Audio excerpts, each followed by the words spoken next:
Senador Álvaro Dias, é um prazer recebê-lo aqui no nosso programa na RDC TV. Nós estamos gravando essa entrevista na Sexta-feira Santa, temos muita coisa a falar e eu gostaria de começar perguntando ao senador um tema polêmico que repercutiu muito no final de semana. Não estava nem na pauta prévia que eu havia submetido à sua assessoria, mas é que aconteceu e temos que comentar. Senador, como é que o senhor está vendo esses passeios do presidente Jair Bolsonaro, que nessa sexta-feira, foi em padaria, foi em sorveteria, foi em festa de aniversário do filho e ainda disse que ninguém vai tolir o seu direito de ir e vir. Boa noite, senador. Oi, boa noite, Guilherme. É um prazer conversar com você, com os que nos acompanham nesse momento. Uma alegria, apesar do momento difícil que nós estamos vivendo, né? Eu acho que temos que levar isso com muita autoridade, não é? Eu acho que cada cidadão tem que levar isso com autoridade, ou seja, sendo responsável, não só pela sua vida, mas consciente de que também é responsável pela vida das outras pessoas.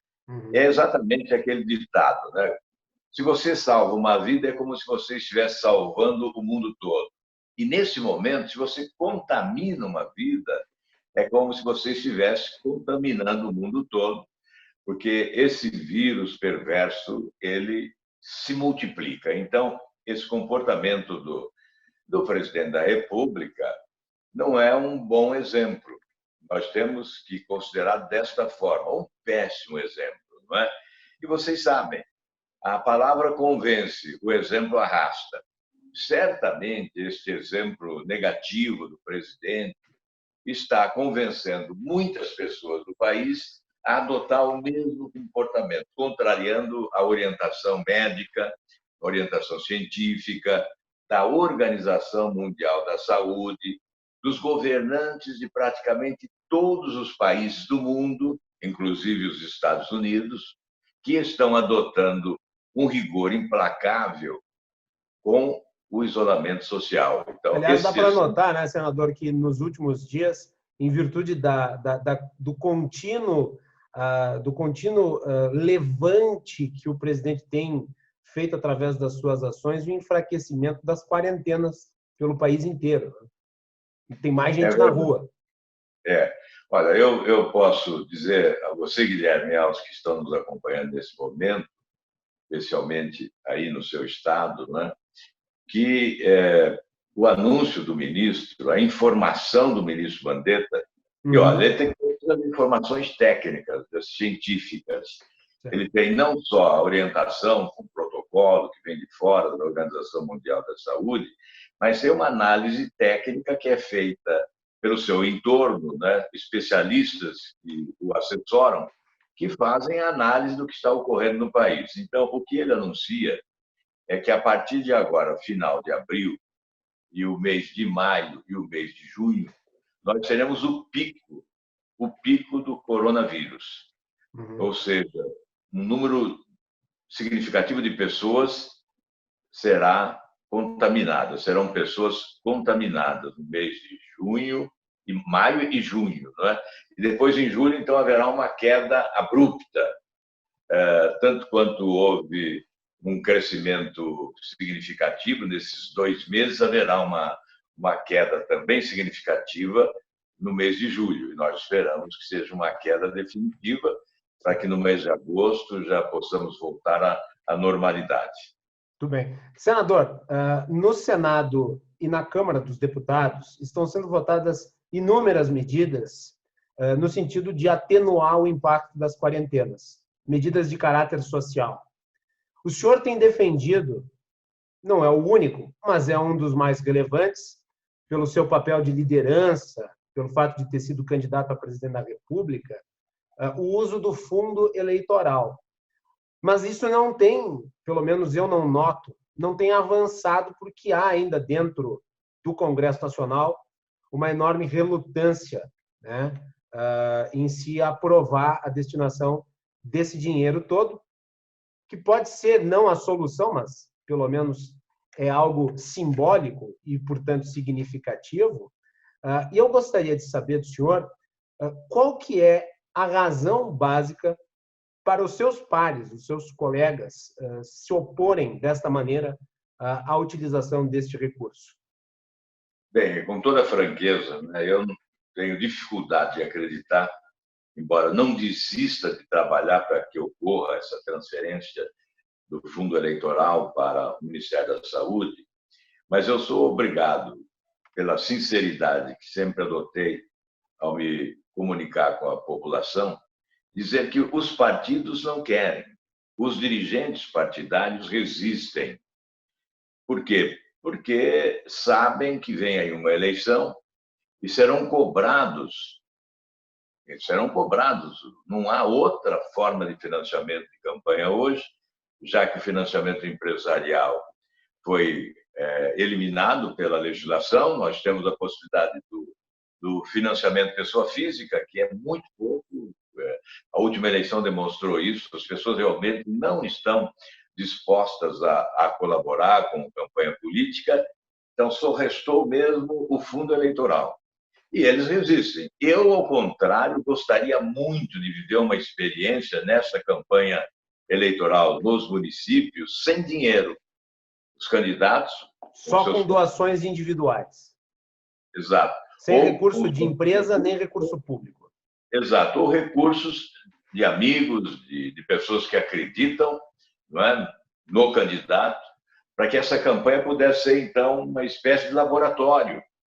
Aí nós verificaríamos se é possível ou não é possível fazer uma campanha eleitoral sem dinheiro. Eu, particularmente, acho possível. Nós temos a televisão e temos as redes sociais, temos as emissoras de rádio, os programas gratuitos. Portanto, é uma forma de comunicação de massa. E, evidentemente, uma eleição municipal, as pessoas estão mais próximas, os eleitores estão mais próximos. Então, a comunicação ela é mais eficiente. Evidentemente, com esse isolamento social, não há essa possibilidade. Mas nós imaginamos que já em agosto as coisas estejam andando normalmente, como sempre, né? Então, será possível, sim. Eu imagino que seria uma belíssima experiência e depois, com a prática adotada nesta eleição, quem sabe a gente poderia fixar como norma definitiva, num benefício enorme e, sobretudo, numa elevação da política, né? Nós teríamos, obviamente, a população respeitando mais o processo eleitoral. 2 bilhões de reais é o valor, né? É 2 bilhões o fundo eleitoral. E o fundo partidário também entraria nessa ideia de se usar esses recursos ou ficaria só no fundo eleitoral? O que está se cogitando seria apenas o fundo eleitoral, é o que se fala.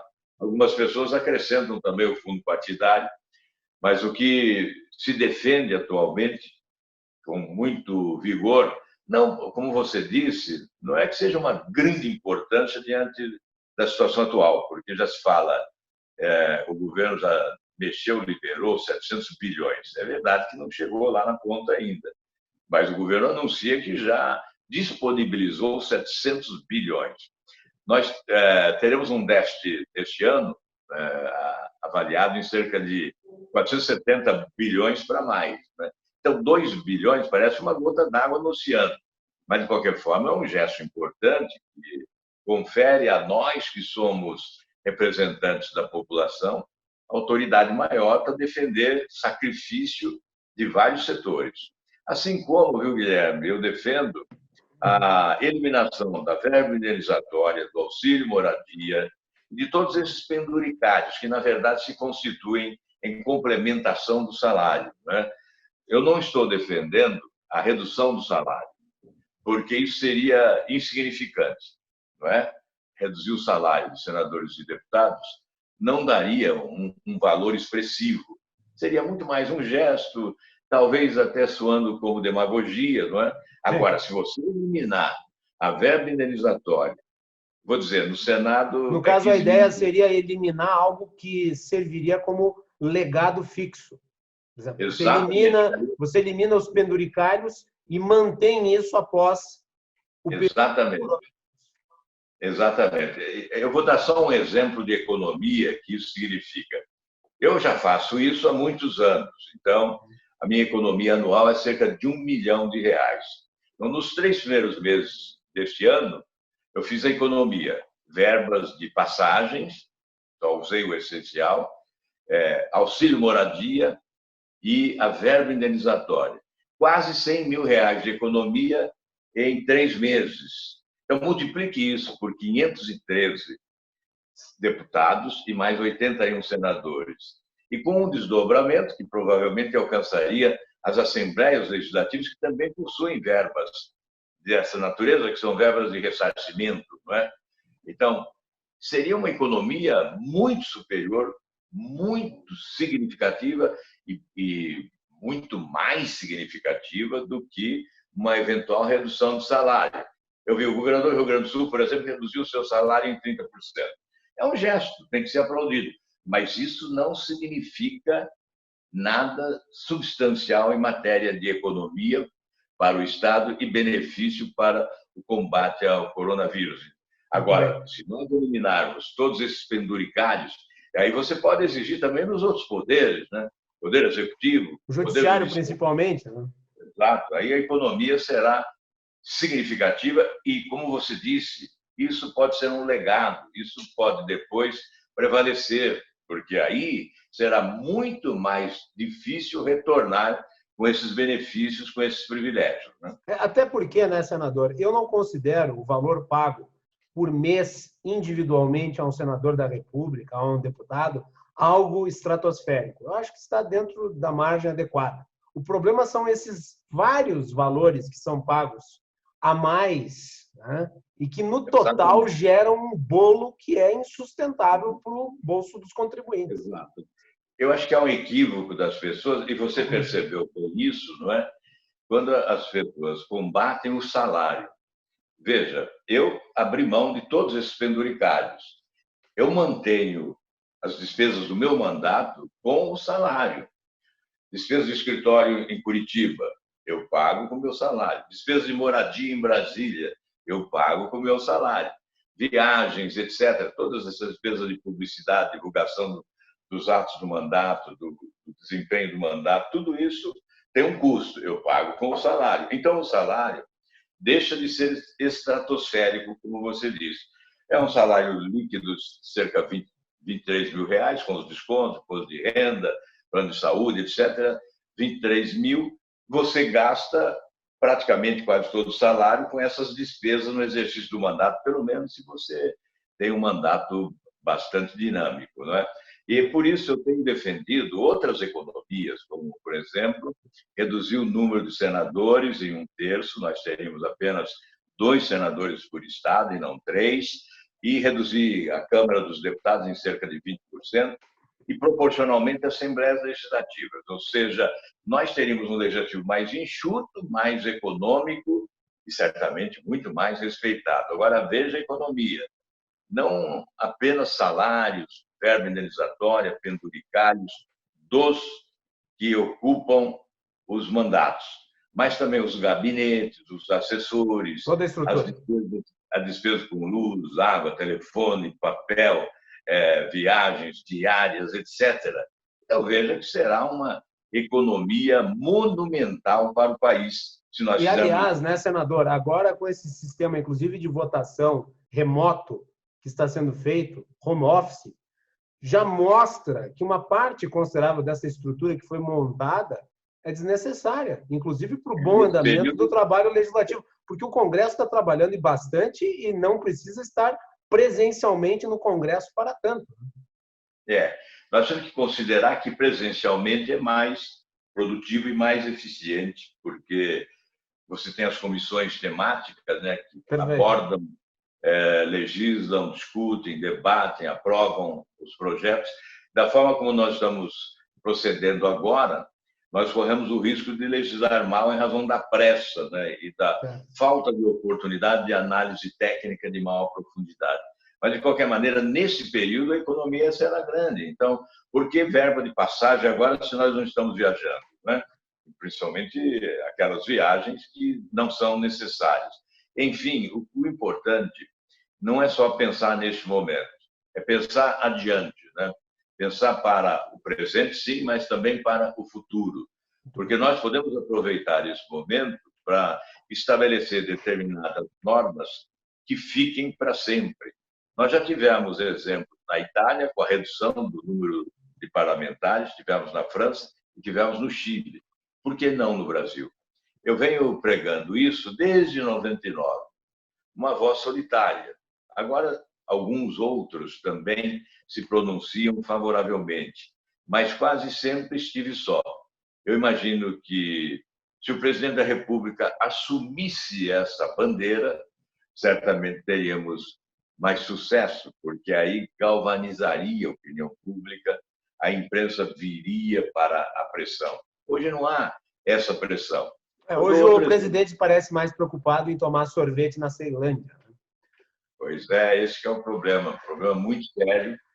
E a verdade é que falta uma coordenação geral também para esse processo de combate ao coronavírus, não é?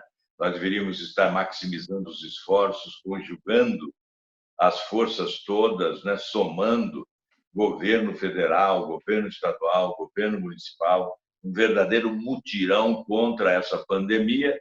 E nós estamos vendo uma fogueira de vaidades ardendo no Planalto, não é? Com o presidente disputando espaço de popularidade com o ministro, ministro batendo cabeça com o ministro, realmente uma busca de protagonismo que nos coloca diante da desumanidade das pessoas, da insensibilidade, porque, na verdade, todos nós deveríamos estar conscientes do nosso papel no combate a essa pandemia, porque as pessoas estão desesperadas, há muita dor, há muito sofrimento, há muita angústia. Nós temos vítimas, mas há, sobretudo, uma angústia em relação ao que pode ocorrer, com esse anúncio de que vamos ter o agravamento, de que o pico ainda não veio, que ainda não chegou ao momento de pico, e essa situação será muito mais grave do que é hoje. Então, diante disso tudo, desse quadro, desse cenário, é incompreensível verificar que homens públicos batam a cabeça, acotovelando-se, um empurrando o outro, para buscar mais luzes, né? Luzes da ribalta, para aparecerem mais, num oportunismo deplorável. É um oportunismo deplorável, isso significa egoísmo, que nós temos que condenar. Senador, o senhor é autor de um projeto, eu estava olhando aqui o seu Twitter, que suspende até o dia 31 de dezembro de 2020 a cobrança de tarifas bancárias sobre operações de transferência. Eu gostaria que o senhor explicasse esse projeto e quanto isso representaria em economia para as pessoas. Olha, eu vou dizer o seguinte, o ano passado os bancos tiveram um lucro de 108 bilhões, o maior lucro dos últimos 25 anos. Com um PIBinho, né? O PIB nosso foi de 1%, mas os bancos nadaram de braçada. E agora, o que nós estamos vendo é uma certa vontade de valer-se do momento, levar vantagem, né? Oportunismo. Então, eu vi hoje que 60% dos empresários que procuraram o empréstimo do banco, depois que o governo anunciou essa linha de crédito especial, desistiram em função de altas taxas de juros. E quando não há uma desistência do empresário, o banco desiste, porque ele exige garantias reais que muitas vezes o pequeno empresário, sobretudo, não tem condições de oferecer. Então, o dinheiro vai ficando lá, no banco. Está lá entulhado esse dinheiro que o governo diz que tem para esses empréstimos, né? Então, os bancos são muito importantes nessa fase. Se eles já tiveram esse lucro fantástico, por que não reduzir a margem de lucro? E eu acho que é importante considerar que o sistema financeiro brasileiro, na sua área bancária, tem uma enorme liquidez e é muito bem estruturado. Não, então, ele teria a capacidade de, eventualmente, diminuir a sua margem de lucro sem comprometer a sua operação. De forma alguma vai comprometer. O governo agora colocou 1 trilhão e 200 bilhões no caixa dos bancos brasileiros, né, exatamente para providenciar essa linha de crédito que está disponibilizada para os empresários. Enfim, o que nós estamos pretendendo? Tem 3 projetos, especialmente, de minha autoria. Um deles, esse que suspende a cobrança de taxas até dezembro. Por quê? Nós estamos em isolamento social, as empresas trabalham, as empresas e também as pessoas trabalham online, né? Movimentação financeira, DOC, TED, pela internet, e o banco cobrando taxas. Para você ter ideia como isso tem volume, quando o Banco Central adotou e permitiu a cobrança de 0,25% sobre o cheque especial, o valor, o limite do cheque especial, os bancos ganhariam com isso 10 bilhões de reais no ano. Então, essas taxas têm alto significado.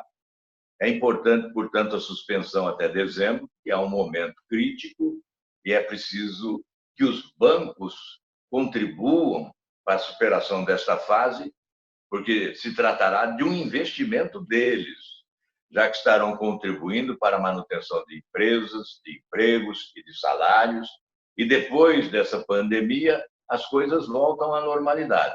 Perfeito. Outro projeto meu diz respeito a taxas de juros, né, cartões de crédito. São 65% dos brasileiros endividados. 74% deles são endividados com o cartão de crédito. A taxa de juros é um monumento, né? Em média 300% ao ano. Em alguns casos chega a 500, 900, 1.200. Isso é incrível. Parece mentira, mas é a realidade. E nós estamos propondo, então, com um projeto de lei, que o limite da taxa de juros para os cartões de crédito e cheque especial seria de 20% ao ano, até 20% ao ano. Em outros países, em tempo de normalidade, já há uma taxa inferior a essa. Por que não no Brasil, nesse período de calamidade pública? E há um outro essas projeto... propostas, acho que elas têm, acho que é importante ressaltar o caráter temporário delas. Elas não são para sempre. Não é permanente. E nós não queremos que determinadas medidas temporárias se tornem permanentes.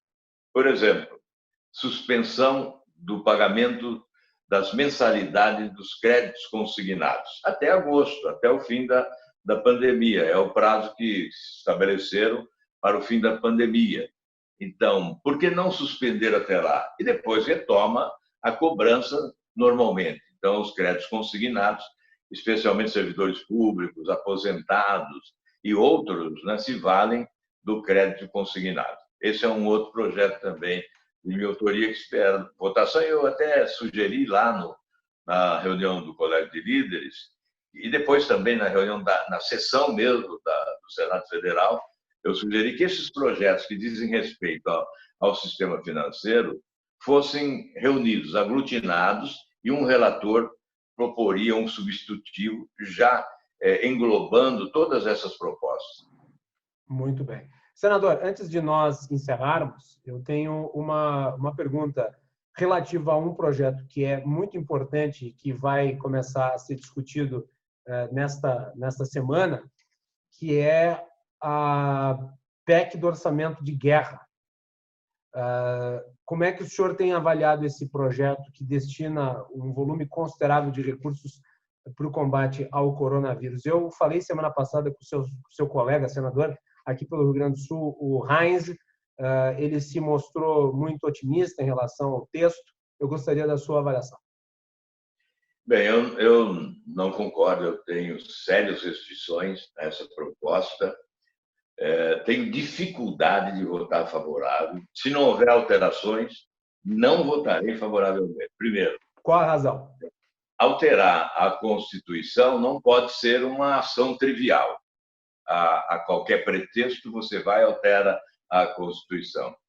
Em segundo lugar, o que está nesta medida provisória, basicamente tudo que está nessa medida provisória, você pode fazer por legislação infraconstitucional. Ou seja, tu não precisa de uma PEC, no caso. Não. E o que é mais importante e sério, o ministro Paulo Guedes nos disse ontem, né? Ontem, quinta-feira à noite, o ministro Paulo Guedes disse que 70% desta PEC é do Ministério da Economia e 30% dela é da Câmara, do Rodrigo Maia. Na verdade, quem assina o projeto, o autor do projeto, que aparece como autor do projeto, é Rodrigo Maia. 70%. foi elaborado lá pelo Ministério da Economia e 30% por ele e os seus amigos. Isso significa que esses 30% devem ficar sob suspeição, no nosso entendimento.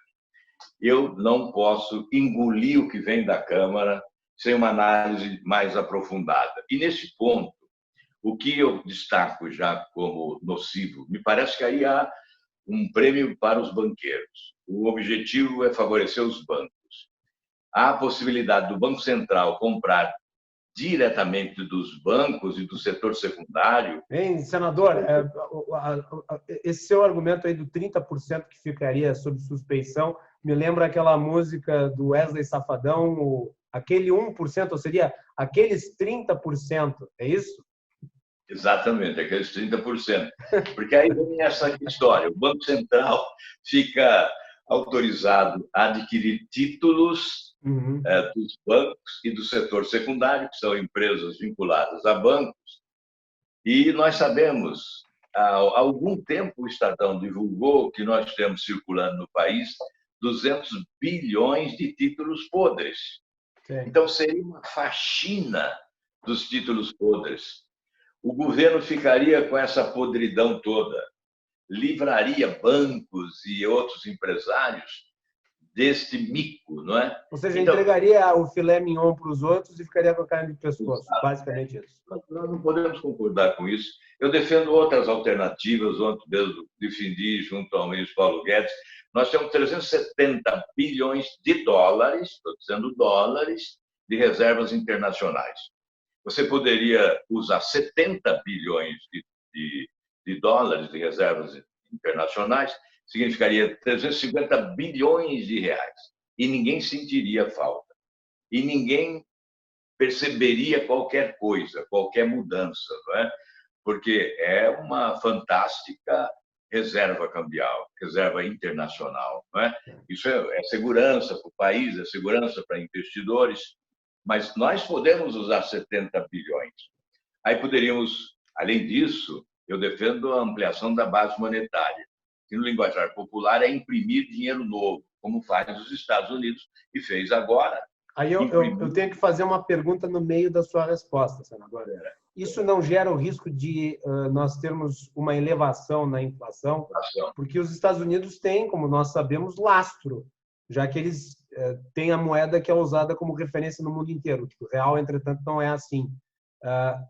Imprimir dinheiro novo não contrataria uma inflação num período subsequente a esse, e isso geraria prejuízo para os mais pobres? Nós sabemos, a inflação é o imposto que carcome o bolso dos pobres. Como é que faz para imprimir dinheiro e evitar a inflação? Olha, Guilherme, há 3 ou 4 semanas eu comecei a falar nesse assunto, eu ainda não tinha visto ninguém falando nele, né?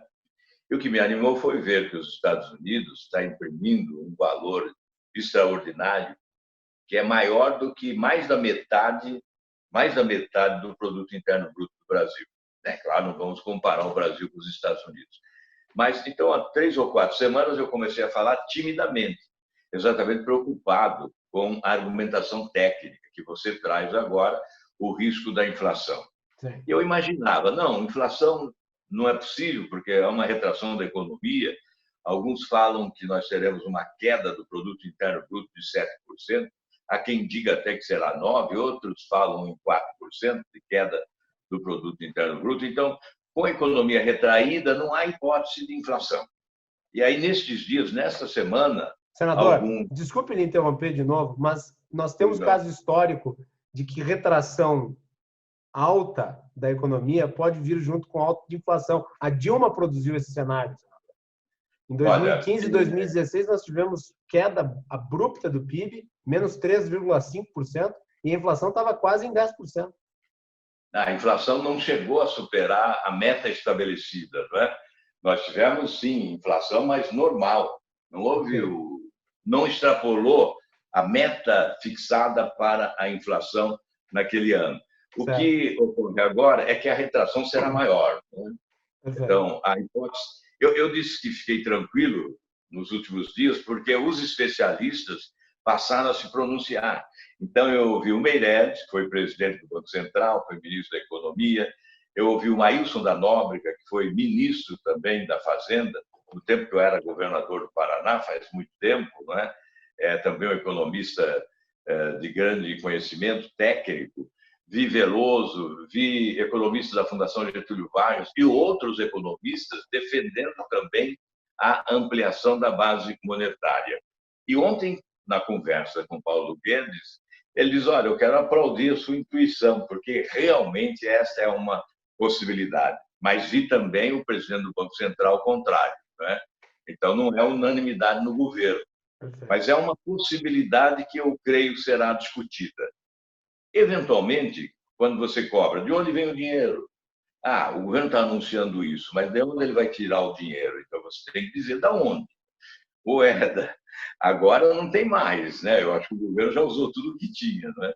Então, se você não vai usar as reservas internacionais, você vai imprimir dinheiro novo.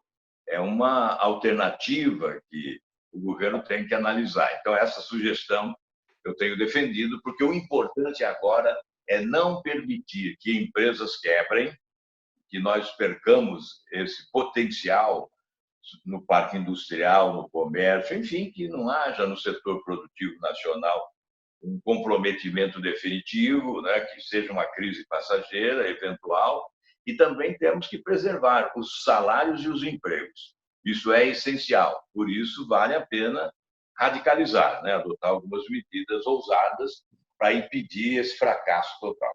Muito bem. Senador, olha, eu gostaria de lhe agradecer muito por ter aceitado participar dessa entrevista, que está sendo gravada numa sexta-feira santa, dia em que a gente se reúne com os nossos familiares, claro, dentro das possibilidades sanitárias que são prescritas aí pelos órgãos de controle, mas, de qualquer maneira, eu lhe agradeço muito pela oportunidade de ter participado aqui do nosso programa e lhe deixo com a última palavra. Guilherme, muito obrigado, foi um prazer enorme. Realmente nós estamos vivendo um momento crítico. Eu quero dizer que, em que pese o fato de criticar comportamentos, não é? Eu entendo que a nossa vocação de crítico deve ficar num plano secundário. No plano essencial deve estar o espírito de solidariedade e compreensão. E o reconhecimento da nossa impotência em determinados momentos para solucionar problemas com maior eficácia. Então, temos que entender isso dos nossos governantes também. Mas não há como não opinar sobre erros, sobre condutas, sobre atitudes, sobre comportamento. Isso é fundamental. É da vida democrática. Por isso, de quando em vez, nós temos que criticar. Mas o objetivo mesmo é da ajuda, da contribuição, é da solidariedade e da compreensão. Que Deus nos ajude a superar esse momento difícil. Muito obrigado, Guilherme. Um grande abraço. Eu que agradeço.